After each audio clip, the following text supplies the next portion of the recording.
نحمده ونصلي ونسلم على رسوله الكريم أما بعد قال الله تبارك وتعالى في كلامه المجيد والفرقان الحميد أعوذ بالله السميع العليم من الشيطان الرجيم بسم الله الرحمن الرحيم وأما بنعمة ربك فحدث اللهم صل على محمد وعلى آل محمد كما صليت على إبراهيم وعلى آل إبراهيم إنك حميد مجيد اللهم بارك على محمد وعلى آل محمد كما باركت على إبراهيم وعلى آل إبراهيم إنك حميد مجيد معزز دوستو، آج 24 جنوری 2023 بروز منگل ہے۔ ضلع بکھر علاقہ دلے والا کی عظیم دینی درسگاہ حضرت مولانا ثناء الرحمن دامت برکاتہم العالیہ کی دعوت پر خلوص پر آج سے تقریباً 4 ماہ قبل ہم نے اس دن کو طے کیا ہے۔ تقریب ختم بخاری ہے۔ رسالت مآب علیہ السلام کی احادیث پاک کی ایک اہم کتاب کا اختتام ہوا اور اس کے لیے یہ پوری کی پوری پارٹی سیلیبریٹ کی گئی ہے۔ خصوصاً ہمارے وہ طلبہ جنہوں نے حدیث پاک کا دورہ پورا کیا ہے وہ سب کے سب مبارکباد کے مستحق ہیں۔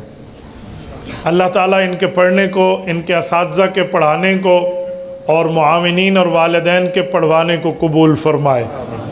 رب کریم ہمارے اوپر اپنے کرم اور فضل کو جاری فرمائے کہ ہم اللہ کی عبادت کے ساتھ اپنے مولا کو خوش رکھیں، رسالت مآب علیہ السلام کی اطاعت کے ساتھ رسالت مآب علیہ السلام کے سینے میں ٹھنڈک پہنچائیں اور اپنے والدین کی خدمت کے ساتھ ان سے دعائیں حاصل کریں۔ میرے دوستو، مجھے اسٹیج سے موضوع ملا ہے کہ میں مدارس کی اہمیت، علماء کی فضیلت اور علماء کے ساتھ عوام کے ریلیشن شپ کے بارے میں آپ کی خدمت میں چند معروضات پیش کروں۔ آپ توجہ میری طرف رکھنا، میری آنکھوں میں آنکھیں ڈال کر بات سننا، انشاءاللہ ہمارا وقت قیمتی بنے گا۔ میرے دوستو،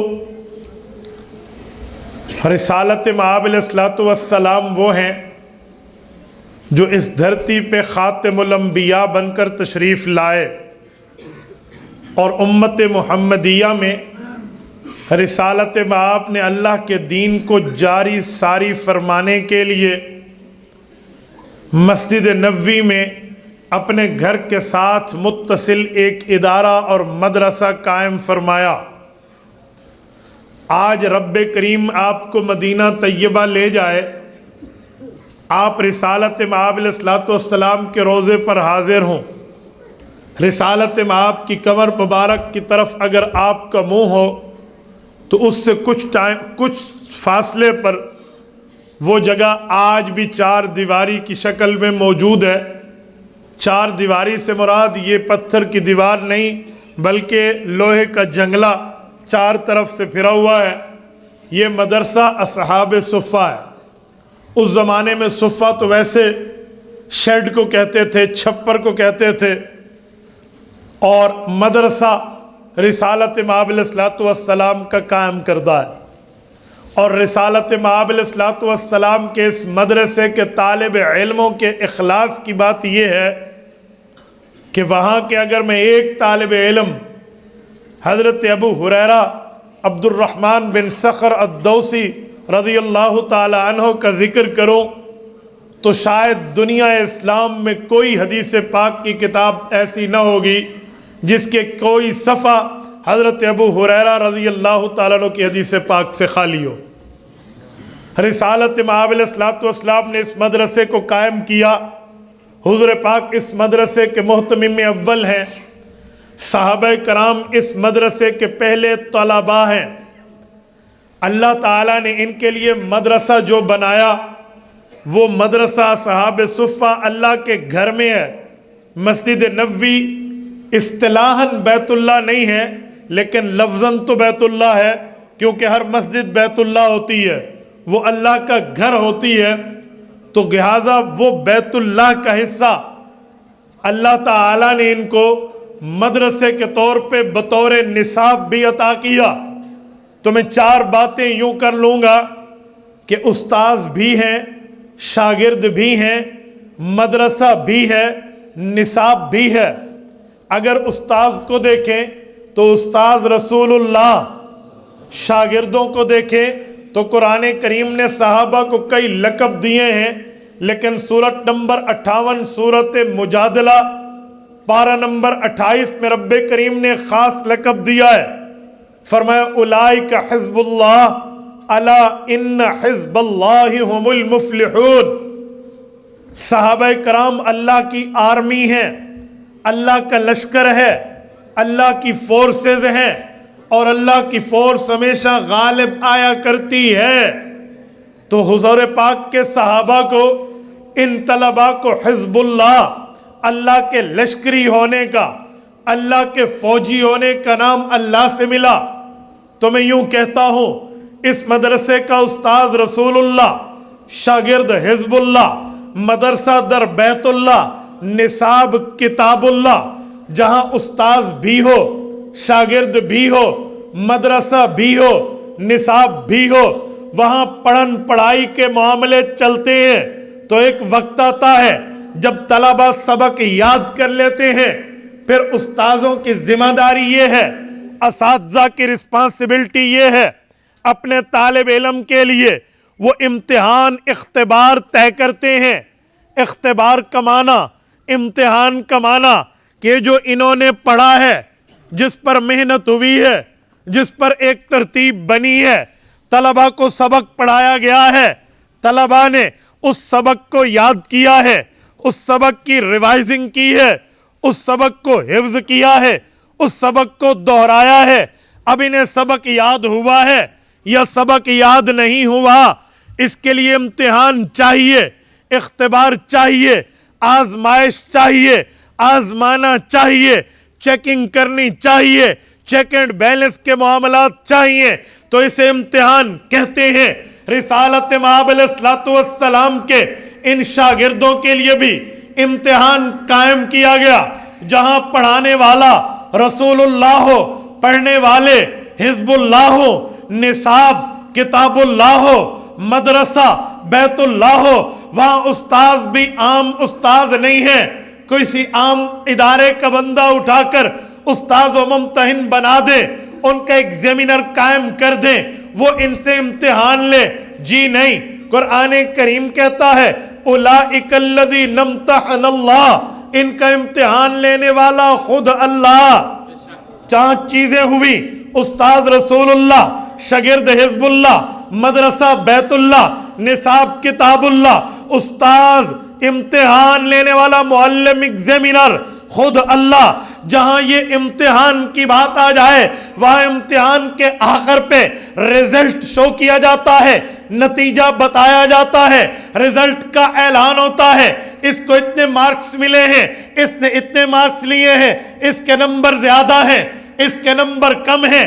نمبرنگ، رقمات کی ترتیب چلتی ہے، پھر اس میں پوزیشن ہولڈر ہوتے ہیں، کوئی اول بھی ہے، کوئی ثانی بھی ہے، کوئی ثالث بھی ہے، مختلف معاملات چلتے ہیں۔ لیکن اللہ تعالیٰ نے جو امتحان لیا ہے وہ ترتیب یوں نہیں ہے کہ اس ترتیب پر کیا معاملہ سامنے آیا، اللہ نے اس رزلٹ کو، اللہ نے اس امتحان کے نتیجے کو بھی قرآن کریم میں شو کر دیا ہے، قرآن کریم میں بتا دیا ہے۔ رب نے پیپر بھی بتایا، پیپر کا رزلٹ بھی بتایا۔ میرے اللہ پڑھایا محمد الرسول اللہ نے ہے، بنے آپ کے حزب اللہ ہے، جگہ بیت اللہ ہے، نصاب کتاب اللہ ہے، امتحان لینے والا خود اللہ ہے۔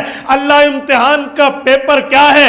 امتحان کے پیپر کی ترتیب رب نے فرمایا اولئک الذین امتحن اللہ قلوبہم للتقوی۔ پیپر تقوی کا ہے، اللہ تقوی ان کے جسم پہ دیکھا جائے گا، ان کے چہرے پہ دیکھا جائے گا، ان کے اعمال پہ دیکھا جائے گا، ان کے کردار پہ دیکھا جائے گا، کریکٹر کو پرکھا جائے گا، ان کے معاملات کو دیکھا جائے گا۔ اللہ ان کے امتحان میں تقویٰ کے پیپر کے حل کی ترتیب کیا ہوگی؟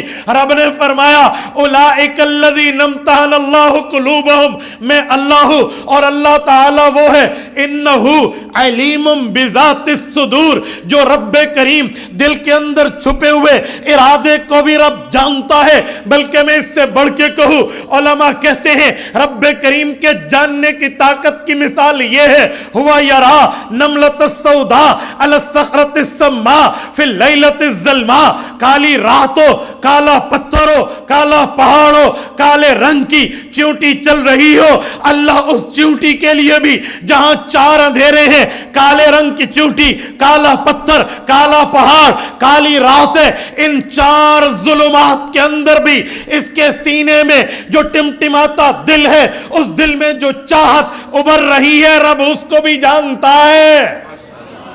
رب کریم نے فرمایا قلوبہم للتقوی، میں نے محمد کریم علیہ التحیت والتسلیم کے صحابہ کا پیپر کا معاملہ ان کے دل کو دیکھنا ہے۔ دل میں ایمان ہے، دل میں یقین ہے، دل میں ایقان ہے، دل میں توحید ہے، دل میں محبت رسالت ہے، دل میں عقائد ہے، دل میں اعمال کا اخلاص ہے۔ تو اس پر نظر کسی اور کی نہیں ہے، اللہ کی چاہیے، اس کی چیک اینڈ بیلنس کسی اور کا نہیں ہے، رب کریم کا چاہیے۔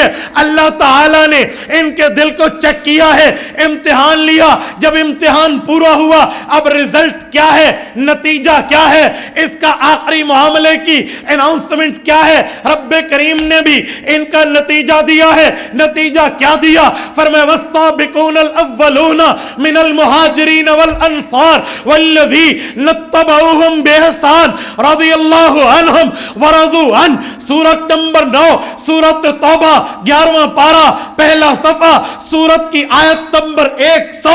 رب کریم نے اعلان کیا یہ وہ لوگ ہیں رضی اللہ جن سے اللہ راضی ہے، کہیں اولئک هم المفلحون، کامیاب ہیں، اولئک هم الصادقون، سچے ہیں، اولئک هم الصدیقون، صداقت ان میں بند ہے، اولئک هم الفائزون، کامیابی ان کی قدم چومتی ہے، اولئک هم المؤمنون حقا، حقیقی مؤمن یہ ہے، اولئک هم الراشدون، اللہ تعالیٰ کی طرف سے رشد و ہدایت پہ یہ ہے، اولئک کتب فی قلوبہم الایمان، اللہ تعالیٰ نے ان کے دل کی تختی پہ ایمان کو لکھ دیا ہے۔ اور رب کریم نے آگے مزید فرمایا اولئک ہم خیر البریہ، بریہ بر سے نکلا ہے، بر زمین کی خشکی کے حصے کو کہتے ہیں، اولئک ہم خیر البریہ، فرمائے جتنا بر ہے، جتنی خشکی ہے، جتنی زمین ہے، تحت عدیم السماء علی وجہ الارض، جتنی مخلوقات آئے ہیں، جتنے انبیاء کی جتنی امم آئی ہیں، جتنے انبیاء کے جتنے صحابہ آئے ہیں، ان سب میں جو صحابہ جس نبی کے سب سے بہتر ہے، خیر البریہ، اس دھرتی پہ یہ محمد الرسول اللہ کے شاگرد ہیں۔ اولئک ہم خیر البریہ کہہ کے رب کریم نے ان کے پیپر کو آؤٹ کرتے ہوئے فرمایا رضی اللہ عنہم ورضوا عنہ، ان کے پیپر کا رزلٹ یہ ہے اللہ ان سے راضی ہے، یہ اللہ سے راضی۔ میں نے کہا 6 چیزیں بنی، استاد رسول اللہ، شاگرد حزب اللہ، مدرسہ بیت اللہ، نصاب کتاب اللہ، امتحان لینے والا خود اللہ، نتیجہ آیا راضی اللہ، جو مانے تو رحمہ اللہ، انکار کرے تو لعنت اللہ۔ میرے دوستو یہ پہلا مدرسہ ہے جس کے محتمم اول اللہ کے رسول ہے۔ اس مدرسے کو اللہ کے رسول نے قائم کر کے آپ کو اور مجھے بتایا اگر تم اہل علم ہو، اہل ذوق ہو، اہل تحقیق ہو، اہل صلاحیت ہو، اہل ثروت ہو، تو تمہیں چاہیے اس قرآن کریم کو جو 23 سال میں حکم ربانی پر رسالت مآب پہ اترا، احادیث پاک پیغمبر نے بیان کی، پیغمبر کے صحابہ نے امت کو عقائد و اعمال سمجھانے کے لیے اجماع کی نعمت دی ہے، فقہائے کرام نے اس قرآن سنت اجماع کی وضاحت قیاس میں پیش کر کے شریعت کے 4 اصولوں میں شریعت کو لکھ دیا کہ دین اسلام کے 4 اساس قرآن, سنت, اجماع, قیاس, جب یہ پوری شریعت بنی ہے, حضور پاک نے مدرسہ قائم کر کے امت کے علماء کو وارث بتا کے ان کی ذمہ داری دی ہے کہ تمہاری ذمہ داری یہ ہے, تم نے بھی مدارس کی ترتیب پہ درس و تدریس کرنی ہے. رسالت مآب علیہ السلام کے اس مدرسے کی ہمارے یہ مدرسے اولاد ہے. حضور پاک علیہ السلام کی علمی نسل رسول اللہ کی امت کے علماء ہے. رب کریم کے رسول کریم علیہ التحیۃ والتسلیم نے فرمایا وَإِنَّ الْعُلَمَاءَ وَرَثَةُ الْأَنْبِيَاءِ. اے مورثو, اپنے وارث چھوڑنے والوں, تم وراثت چھوڑو گے, مال کی چھوڑو گے, زمین کی چھوڑو گے, جائیداد کی چھوڑو گے, پیسوں کی چھوڑو گے, بینک بیلنس کی چھوڑو گے, باقی معاملات کی چھوڑو گے, لیکن جو انبیاء ہیں وراثت ان کی بھی ہے, وہ مال نہیں ہے, وہ علم ہے. وَإِنَّ الْعُلَمَاءَ وَرَثَةُ الْأَنْبِيَاءِ. علماء انبیاء کے وارث ہیں. انما ورثہ العلم, ان کو اللہ تعالیٰ نے علم میں وارث بنایا ہے. وَإِنَّ الْأَنْبِيَاءَ لَمْ يُوَرِّثُوا دِينَارًا وَلَا دِرْهَمًا. نبی درہم و دینار میں, مال و دولت میں کبھی وارث نہیں بناتا. نہ نبی مال و دولت کا اپنے ماں باپ سے وارث بنتا ہے, نہ آگے وارث بناتا ہے. تبھی تو حضور پاک نے فرمایا نحن معاشر الانبیاء, ہم انبیاء کا معاملہ یہ ہے لا نورثو ولا نورثو, نہ اپنے ماں باپ کی وراثت ہم لیتے ہیں, نہ ہماری اولادیں ہماری مالی وراثت کی وارث ہوتی ہیں, بلکہ انما ورثہ العلم, اللہ تعالیٰ کے نبی کی وراثت علم ہے, علماء کو ملتی ہے. فمن اخذہ اخذ بحظ وافر. حضور پاک نے فرمایا جس کو علم کی وراثت نبوت سے مل گئی, اسے دنیا کا بہت بڑی بھلائی کا معاملہ مل گیا. میرے دوستو, حضور پاک نے علماء کو اپنا وارث قرار دیا ہے. سنے میں ایک جملہ کہنے لگا ہوں, والد فوت ہو جائے, بیٹا اس کا کالا ہو سفید ہو, پڑھا لکھا ہو ان پڑھ ہو, اونچی قد کا ہٹا کٹا جوان ہو یا پستہ کن کا ٹگنا انسان ہو, وہ چاہے دیہاتی ہو چاہے شہری ہو, وہ اپنے باپ کا وارث ہوتا ہے. میرے دوستو, یہ علماء دیہاتی ہوں تب, شہری ہوں تب, ان میں وہ معاملات ہوں جو عوام چاہتی ہے تب, وہ نہ ہوں تب, ان میں عمل ٹھیک ہو تب, انسانی طور پہ اعمال میں کچھ پستی اور کچھ بلند و بالا کے معاملات نشیب و فراز آ جائے تب یہ پیغمبر کے وارث ہے. یہ نہیں کہا جائے گا یہ اس کا رنگ ایسا ہے, اس کا لباس ایسا ہے, اس کی تعلیم ایسی ہے, اس کی شہریت ایسی ہے, اس کا علاقہ ایسا ہے. نہ بابا, رنگ و نسل سے ممتاز ہو کر, شہر و دیہات سے آگے بڑھ کے, اور قومیت, صوبائیت, علاقائیت, لسانیت سے بالا تو ہو کر عالم نبی کا وارث ہے. آج یہ مدرسہ قائم ہے, کیوں, کیا ضرورت ہے؟ ان لوگوں نے مدرسہ قائم کیا, ان کو فکر ہے پاک پیغمبر کی وراثت کو سنبھالنے کی. میرے دوستو, آج آپ نے ہمارے لیے کرسی لگائی ہے, کیوں؟ ہم بڑی ماؤں کے بیٹے ہیں جو ادھر بیٹھیں گے, ہمارے منہ پر بلبل بیٹھ کے چہک رہی ہے. وجہ ایک ہی وجہ ہے کہ علم کے 4 لفظ جڑے ہیں, دین کا تعلق جڑا ہے, اسلام, مذہب, ایمان, دین, شریعت کا معاملہ ان کی نسبت میں ہے. رب کریم قبول فرمائے. یہ دنیا میں عزت ہے, یہ نبوت کی وراثت پہ ہے, آخرت سے اس سے بڑھ کے ہو. تو علماء انبیاء کے وارث ہیں. یہ مدرسہ ہو, یہ مسجد ہو, یہ مکتب ہو, یہ تمام چیزیں اصحاب صفہ کے مدرسے کی اولاد کے طور پہ ہیں. اور میں ایک جملہ سمجھانے کے لیے کہتا ہوں, جب ہم یہ بات کرتے ہیں کہ عالم نبی کا وارث ہے تو پھر عوام شاید سمجھے صرف کتاب پڑھانے تک وارث ہے. سنیں, مورث جو چیز چھوڑ کے جائے, جو دنیا سے جانے والا چھوڑ کے جائے, اس کا وارث ہر اس چیز میں حصہ دار ہوتا ہے. جو کام انبیاء کے, وہی کام نیابت کے طور پہ علماء کے. نبوت ختم ہے نا, ختم نبوت ہے کہ نبوت نہیں چلے گی, باقی وراثت کی ترتیبیں تو اسی ترتیب پہ چلیں گی. مثلا رسول اللہ مسجد نبوی کے امام ہیں، عالم امت کا امام ہے، رسالت مآب جمعہ کے خطیب ہیں، عالم نے جمعہ آپ کو پڑھانا اور خطابت کرنی ہے۔ رسالت مآب نے خطبہ نکاح پڑھایا، عالم خطبہ نکاح پڑھائے گا۔ رسالت مآب نے صلاۃ الکسوف خسوف کی امامتیں فرمائی ہیں، عالم یہی کرے گا۔ عالم پیغمبر کا وارث ہے، نبی نے جنازہ پڑھایا، عالم جنازہ پڑھائے گا۔ نبی پاک نے عیدین پڑھائی ہیں، عالم عیدین پڑھائے گا۔ رسالت مآب نے تزکیہ نفس کیا ہے، عالم خانقاہ میں بیٹھ کے شیخ طریقت کا کردار ادا کر کے پیغمبر کا وارث بنے گا۔ رسالت مآب نے تبلیغ کی ہے، عالم تبلیغ کو اپنا کر پیغمبر کا وارث بنے گا۔ رسالت مآب نے تعلیم کے لیے مدرسہ قائم کر کے، تدریس کے لیے مدرسین تیار کر کے، تجوید کے لیے مجودین تیار کر کے، تحفیظ کے لیے حفاظ تیار کر کے امت کی رہبری رہنمائی کی ہے۔ عالم یہ سارے کام کرے گا۔ پیغمبر علیہ السلام نے امت کو حالت جنگ میں بھی سنبھالا ہے، حالت امن میں بھی سنبھالا ہے۔ عالم دین ان سب معاملے میں رہنمائی کرے گا، تو جو جو کام پیغمبر کریم نے کیے ہیں وہی کام اس کا وارث کرے گا۔ اور شاید ایک بات رہ گئی ہے، پیغمبر نے سیاست اسلامیہ کی ہے، عالم دین بھی سیاست اسلامیہ سنبھالے گا۔ میرے دوستو، آپ کہیں گے نبی پاک کی سیاست کا مطلب؟ رسالت مآب جب دنیا سے تشریف لے گئے 11 لاکھ مربع میل پر اسلامی پرچم لہرا رہا تھا، اور اس کے بلا شرکت غیر ہمارے پاک پیغمبر صلی اللہ علیہ وسلم ان کے حکمران تھے۔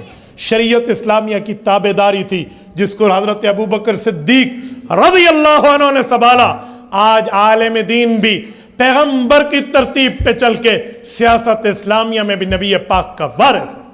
اور میرے دوستوں، میں سمجھانے کے لیے کہتا ہوں، کوئی ہم سے پوچھتا ہے کبھی کبھی، مولانا عالم ممبر پہ سیاست کی بات کیوں کرتا ہے؟ تو میں سمجھانے کے لیے کہتا ہوں، بھائیو، ریل پٹڑی پر کیوں چلتی ہے؟ ریل تو موٹر وے پر چلے۔ کہتے نہیں، ریل پٹڑی پہ چلے گی۔ میں نے کہا کیوں؟ کہتے پٹڑی ہی ریل کے لیے ہے۔ میں نے کہا عالم ممبر پہ ہی بیان کرے گا، وہ سیاست ہو یا باقی معاملات ہوں، یہ نبوت کی وراثت ہے۔ میرے دوستوں، میں بات کر رہا تھا عالم وارث ہے، تو جب عالم وارث ہے، اس وراثت میں سارے کام جو حضور نے کیے وہ علماء کر رہے ہیں۔ آج مدرسہ آپ کو تمام ضروریات آپ کے دین کے، آپ کی قبر کے، آپ کے دنیا کے، آپ کے آخرت کے تمام معاملات حل کرنے کی کارکردگی میں صف اول میں ہے۔ لیکن مجھے بتائیں، ہم لوگوں نے مدرسے کو کیا دیا؟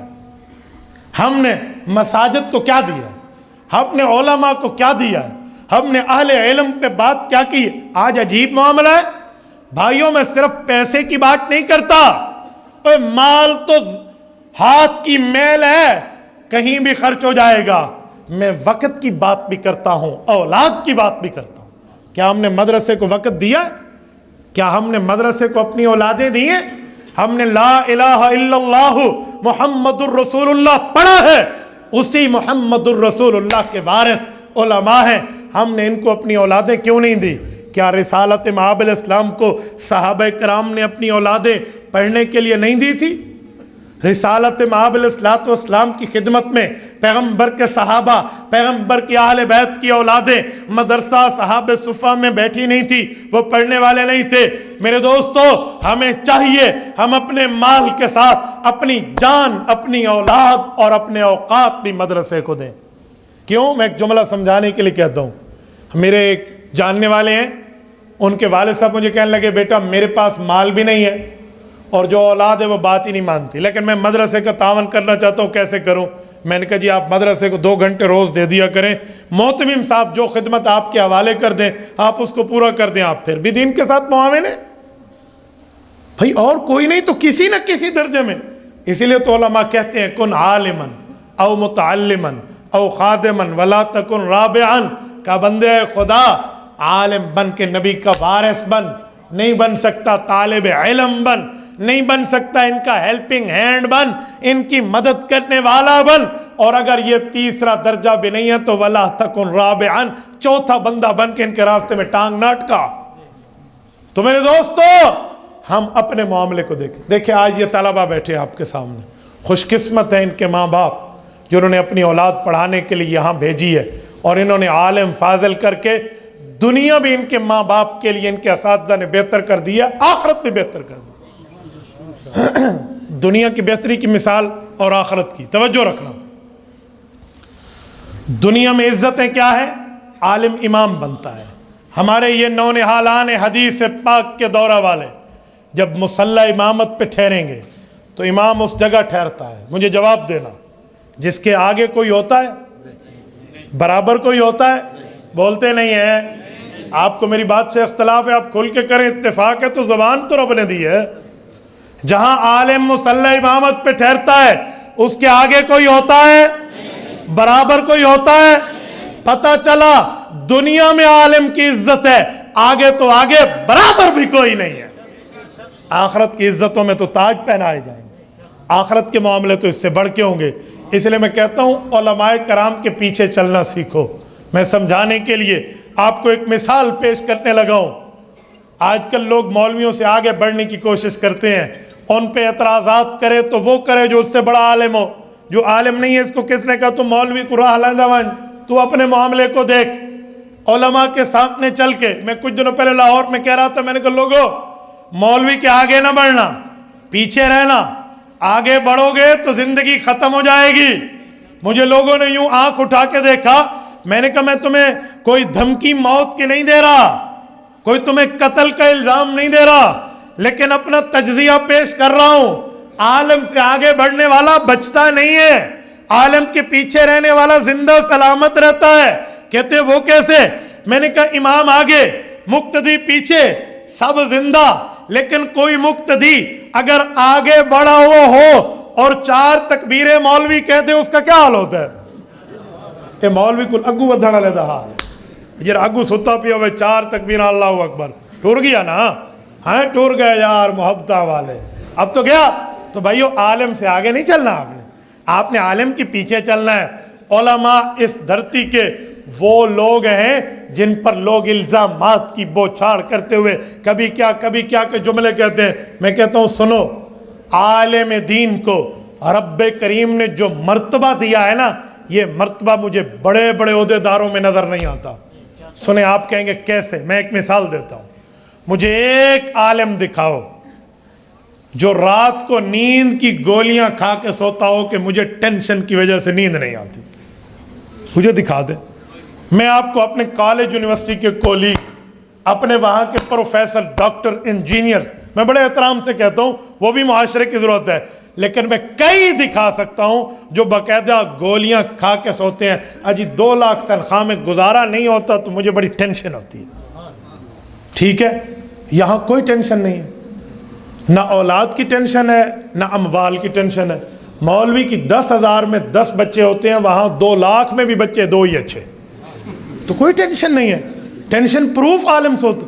اچھا مجھے کبھی دکھائیں کہ کسی عالم نے روڈ بلاک کر دیا ہو, بھائی آج ہم عصر کی نماز نہیں پڑھائیں گے, آج ہڑتال ہے, ہماری تنخواہیں بڑھا دو, یا چلو عصر چھوڑو اس دفعہ ہم تراویح نہیں پڑھائیں گے, ہمیں کوئی دکھا دو بھئی ہمارے پاس تراویحوں میں آپ نے تنخواہ نہیں بڑھائی, اس دفعہ بڑھاؤ, ہم تراویح نہیں پڑھائیں گے. ہے اور وہاں روزانہ ہمارے عصری اداروں میں اسٹرائک, ہڑتال ہو رہی ہے, وہاں پر تھانے قائم کیے ہوئے ہیں, وہاں پر روزانہ کے معاملات سالو کرنے پڑتے ہیں. تو پھر بتائیں پرامن کون ہے؟ اچھا اس سے آگے آئیں تھوڑا. میں نے تو کبھی نہیں دیکھا کہ کوئی عالم اپنے ساتھ حفظ کی, علم کی, افتاء کی, حدیث کی, تفسیر کی سرٹیفکیٹ سینے سے لگائے اور کہ میں خودکشی کر لوں گا, مجھے جاب نہیں مل رہی. کوئی ہے؟ آج مجھے نوکری نہیں مل رہی, میں خودکشی کرنے کے دریا میں چھلانگ لگا رہا ہوں. ورنہ میں کئی بندے دکھاتا ہوں جن نے کتنی خود سوزیاں کی ہیں یار. اچھا اس سے بڑھ کے ایک عالم کی اور بات کروں. میں اسکول کالج کا مخالف نہیں ہوں, میں نے پڑھا ہے, پڑھنا چاہیے. ہم جس بات کی مخالفت کرتے ہیں وہ یہ ہے کہ جو اللہ تعالیٰ سے تم نے وعدہ کیا ہے اسکول میں جا کے اس وعدے کو توڑو نہیں. ہم اللہ سے 2 وعدے کرتے ہیں, ایک سورۃ الفاتحہ میں اور ایک دعائے قنوت میں. سورۃ الفاتحہ کا وعدہ ہے غیر المغضوب علیہم ولا الضالین, اللہ ہمیں اس راستے پہ نہ چلا جو راستہ ان لوگوں کا ہے جس پر تیرا غضب ہوا, اس راستے پہ نہ چلا جو لوگ گمراہ ہوئے. یہ کون ہے؟ جامع ترمذی جلد اول ابواب التفسیر، حضرت ابن عباس رضی اللہ تعالیٰ عنہما کی مرفوع روایت ہے. فرمایا اللہ کے رسول نے یہ بات ارشاد فرمائی کہ مغصوب سے مراد یہودی ہیں اور ضالین سے مراد نصارہ ہیں. اللہ میں یہود نصارہ کے راستے پہ نہ چلا. یہ ہم وعدہ کرتے ہیں، دعا کرتے ہیں اللہ سے، لیکن میں نے دیکھا ہے، بڑے درد دل سے کہتا ہوں، اسکول کالج میں جانے والی اکثریت، میجارٹی کی بات کرتا ہوں، مینارٹی میں اللہ جس کو بچا لے، میجارٹی کی بات کر رہا ہوں، اکثریت یہ ہے ان کے لباس، ان کی تہذیب، ان کا تمدن، ان کی بود و باش، ان کا اٹھنا، رہن سہن یا لیونگ اسٹائل ان کا، یہ علماء والا، ایمان والا، مسلمان والا نہیں رہتا. وہ فیشن کے چکر میں پڑ جاتے ہیں، اپنی تہذیب کھو دیتے ہیں، اسلامی شناخت کھو لیتے ہیں. تو ہم اس چیز کی مخالفت کرتے ہیں بھائیوں، اس چیز کی مخالفت نہیں کرتے جس کی بنیاد پہ ہم تعلیم کا انکار کر دیں. ڈاکٹر بنتے ہیں اسکول میں، وکیل بنتے ہیں اسکول میں، جج بنتے ہیں اسکول میں، بیوروکریٹس بنتے ہیں اسکول میں، اسی طرح جو ہے نا کیا کہتے ہیں انجینئر بنتے ہیں اسکول میں. ہماری ضرورت ہے، معاشرے کی ایک ضرورت ہے، یہ میں اس کا انکار نہیں کرتا. لیکن آپ سب کچھ بنو، علامہ اقبال کے قول کو سامنے رکھو، یوں تو تم سید بھی ہو، مرزا بھی ہو، افغان بھی ہو، پر یہ تو بتاؤ کہیں مسلمان بھی ہو. ایک وعدہ تو ہم یہ توڑ دیتے ہیں. دوسرا وعدہ، ہم عشاء کے وتر پڑھتے ہیں، دعائے قنوت پڑھی، اس میں اللہ تعالیٰ سے وعدہ کیا وَنَخْلَعُ وَنَتْرُكُ مَن يَفْجُرُكَ. کیا معنی؟ کبھی آ کر عالم دین سے ترجمہ پوچھ لیں، علماء سے پوچھ لیں کہ وَنَخْلَعُ وَنَتْرُكُ مَن يَفْجُرُكَ کا ترجمہ کیا ہے، مطلب کیا ہے. یہ جو ہم بات کرتے ہیں اس کی ایکسپلینیشن، وضاحت، تفسیر، اس کی ٹرانسلیٹ، اس کا مطلب، اس کی تشریح کیا ہے، یہ تو پوچھ لیں. کہیں سے پوچھ لیا جائے؟ نہیں پوچھتے تو چلو میں بتا دیتا ہوں. وَنَخْلَعُ وَنَتْرُكُ مَن يَفْجُرُكَ. وَنَخْلَعُ تخلیہ کرتے ہیں، الگ ہوتے ہیں. کس سے؟ وَنَتْرُكُ ترک کرتے ہیں، چھوڑتے ہیں. کس کو؟ مَن يَفْجُرُكَ اللہ جو تیرا نافرمان ہے. یہ وعدہ کیا ہے رب کریم، جو تیرا نافرمان ہے ہم اس سے الگ ہوتے ہیں، اس کو چھوڑتے ہیں. لیکن میں نے دیکھا ہے اکثر طور پہ دنیا داروں میں وہ وَنَخْلَعُ وَنَتْرُكُ مَن يَفْجُرُكَ کہہ کر بھی یاری ان سے رکھتے ہیں جو اللہ کا نافرمان. بھائیو میں اسکول کو منع نہیں کرتا، لیکن مدرسے میں وہ تعلیم پڑھائی جاتی ہے، مدرسے کی ایجوکیشن سے چلنے والا وہ ایجوکیٹڈ بنتا ہے جس کو رب کریم اتنے علوم پر دسترس دیتے ہیں. اللہ نہ کرے، اللہ نہ کرے، اللہ نہ کرے کسی کا والد فوت ہو جائے، بیٹا دور دراز بھی بیٹھا ہو، وہاں سے کال کرے گا حضرت مولانا بچوں کو کہہ دیں سورۃ یاسین کی تلاوت شروع کر دیں. کیوں؟ اب ڈبل میتھ اسٹیٹ پڑھوا دیں، اب فزکس پڑھوا دیں، اب کیمسٹری پڑھوا دیں، اب کسی پرنسپل کو فون کر دیں، کسی میرے ہیڈ ماسٹر محترم کو کال کر دیں، وائس چانسلر وی سی کو کال کر کے یونیورسٹی میں کہہ دیں اجی ڈبل میتھ اسٹیٹ کی تلاوت کرا دیں، اجی انگلش کی بک کی تلاوت کرا دیں، آپ فزکس کیمسٹری فلاں فلاں ایک ایک پڑھوا دیں. جی نہیں، وہ بھی جانتا ہے کہ آنکھیں بند ہونے کے بعد، نبض کے چلنے کے بعد، دل کے دھڑکنے کے بعد، سانسوں کے رکنے کے بعد قبر تک اگر کوئی تعلیم جاتی ہے تو اللہ کا قرآن جاتا ہے. تو بھائیو جب ہم یہ مانتے ہیں، جب ہم یہ تسلیم کرتے ہیں کہ وہاں تک اللہ کا قرآن پہنچتا ہے، تو وہ قرآن اور حدیث کی تعلیم ہمیں ان مدارس سے ملتی ہے، ان بوریا نشینوں سے ملتی ہے. تو ہم اپنی ذمہ داری پوری کریں. ہم نے کیا ذمہ داری پوری کی ہے؟ علماء نے تو اندھے کو عالم بنا کر دکھا دیا. کتنے نابینا لوگ ہیں جو علماء میں شامل ہیں، کتنے نابینا لوگ ہیں جو حفاظ ہیں. بھائیو یار اردو کی ایک کتاب کا کوئی حافظ اندھا تم مجھے دکھا دو، میں گھڑی آپ کو تحفہ دوں گا. کوئی دکھا دو، میں یہاں آپ کو نقد تحفہ دیتا ہوں. مدینہ طیبہ سے میں نے خریدی ہے، اس سے مدنی نسبت ہے. 2 سے 3 ماہ اس گھڑی کو ہوئے ہیں، میں یہ بابرکت گھڑی اس کو دینے کے تیار ہوں کہ اردو کی کتاب کا اندھا مجھے حافظ دکھا. اندھا چھوڑو، سجاکا کوئی نہیں لبڑا. اور مولویوں نے، علماء نے، اہل علم، اہل مدارس، اہل تقوی نے محنت کر کے اس کتاب کا حافظ دکھا دیا جو اپنی بولی بھی نہیں ہے، غیر مادری بولی ہے. بھائیو یہ کم ہے؟ یہ تو اپنا جاب پوری کر رہے ہیں. اپنی ذمہ داری پوری کر رہے ہیں اور ہم لوگ اچھا کوئی بندہ اگر 2 روپے چندے کی بھی دے دے علماء کو، آج ایک عجیب روش چل پڑی ہے، وہ بھی ایسے گردن اٹھا کے سینہ تان کے محترم صاحب یوں کر دیں، کیوں بھائی تو کون آ گیا؟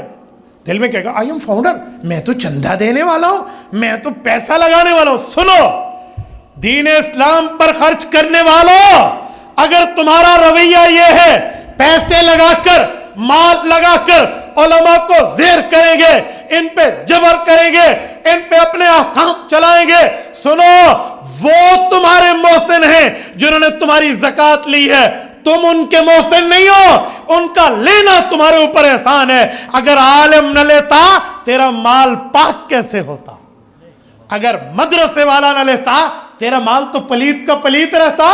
خذ من اموالہم صدقہ تطہرہم، قرآن کریم کہتا ہے نبی پاک ان سے آپ زکوٰۃ لیجئے تاکہ زکوٰۃ دینے والے امیر کا مال زکوٰۃ کی ادائیگی کے بعد پاک بن جائے۔ تو تیرا پیسہ عالم نے، طالب علم نے، مستحق نے لے کر تیرے اوپر احسان کیا ہے بابا، تو تجھے اس کا شکریہ ادا کرنا چاہیے۔ تو الٹا منہ دیکھ رہا ہے؟ ہاں میں نے ایسے اموال بھی دیکھے ہیں، اور ایسے ایسے لوگوں کے مال کا ذکر اللہ کا قرآن بھی کرتا ہے۔ سنے میں ایک جملہ کہنے لگا ہوں، الذی جمع مالا وعددا یحسب ان مالہ اخلدا کلا لینبذن فی الحطمہ وما ادراک ما الحطمہ نار اللہ الموقدہ التی تطلع علی الافئدہ۔ آئیے علماء کے پاس پوچھئے ان سے آیت کا بیک گراؤنڈ کیا ہے، شان نزول کیا ہے، ترجمہ کیا ہے، مطلب کیا ہے۔ رب کریم سورۃ ہمزہ میں آپ کو اور مجھے بتانا، سمجھانا، سنانا، سبق یاد کروانا کیا چاہ رہے ہیں۔ رب کریم نے فرمایا الذی، مثال اس شخص کی جمع مالا جس نے بینک بیلنس اکٹھے کیے، پیسہ اکٹھا کیا، مال اکٹھی کی، دولت اکٹھی کی، صاحب ثروت بنا، وعددا کاؤنٹنگ شروع کی، گننا شروع کیا، آج اتنا کریڈٹ، آج اتنا کریڈٹ، آج اتنا ہو گیا، آج اتنا ہو گیا۔ اللہ کے راستے میں نہ دیا، شریعت پہ نہ دیا، دین پہ نہ دیا، اسلام پہ نہ دیا، مستحق کو نہ دیا، مال پہ گنجا سانپ بن کے بیٹھا رہا، وعددا گنتا رہا، یحسبو کنسپٹ یہ تھا، خیال یہ تھا، گمان یہ تھا، تصور یہ تھا، ان مالہ اخلدا کہ میری دولت، میرا اکاؤنٹ، میرا بینک بیلنس، میرا پیسہ، میری جائیداد اخلدا for ever in my hand, ہمیشہ میرے قبضے میں رہے گی، میرے ہاتھ میں رہے گی، میں اس کا ہمیشہ مالک ہوں گا۔ رب نے فرمایا کلا، میری مخلوق ہرگز نہیں ہو سکتا، لینبذن فی الحطمہ، رب کریم ان کو حطمہ میں ڈالے گا۔ وما ادراک ما الحطمہ، تم کیا جانو حطمہ کیا ہے؟ نار اللہ الموقدہ، blazing fire of the my God, وہ اللہ تعالیٰ کی سلگتی ہوئی آگ ہے، الموقدہ جس کو اللہ نے جلایا ہے۔ کیا کرے گی؟ التی تطلع علی الافئدہ، جسم تو جسم، اندر کے دل کو بھی جلا کے بسم کر دے گی۔ قرآن کریم نے ہمارے مال کے بارے میں تبصرہ کیا ہے، اگر ہم نے غریب کا حق نہ دیا، اگر ہم نے مستحق تک استحقاق کے ساتھ اس کا حق نہ پہنچایا، یہ تردید ہمارے اوپر اللہ تعالیٰ کی آ رہی ہے۔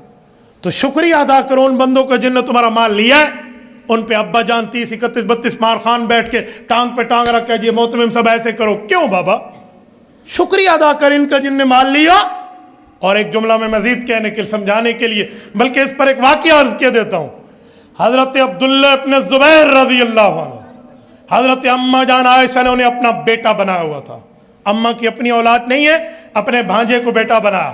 حضرت اسماء کا بیٹا ہے، اماں عائشہ کی بڑی بہن ہے، اماں عائشہ سے 27 سال عمر میں بڑی ہیں۔ حضرت زبیر ابن العوام کی بیوی ہیں۔ حضرت اسماء بیٹا عبداللہ ہے، پیغمبر کا صحابی ہے، ابو بکر صدیق کا نواسا ہے۔ اماں جان عائشہ اس کی خالہ، وہ اماں کا بھانجا ہے۔ اماں نے بہن سے لے کے اپنا بیٹا متبنہ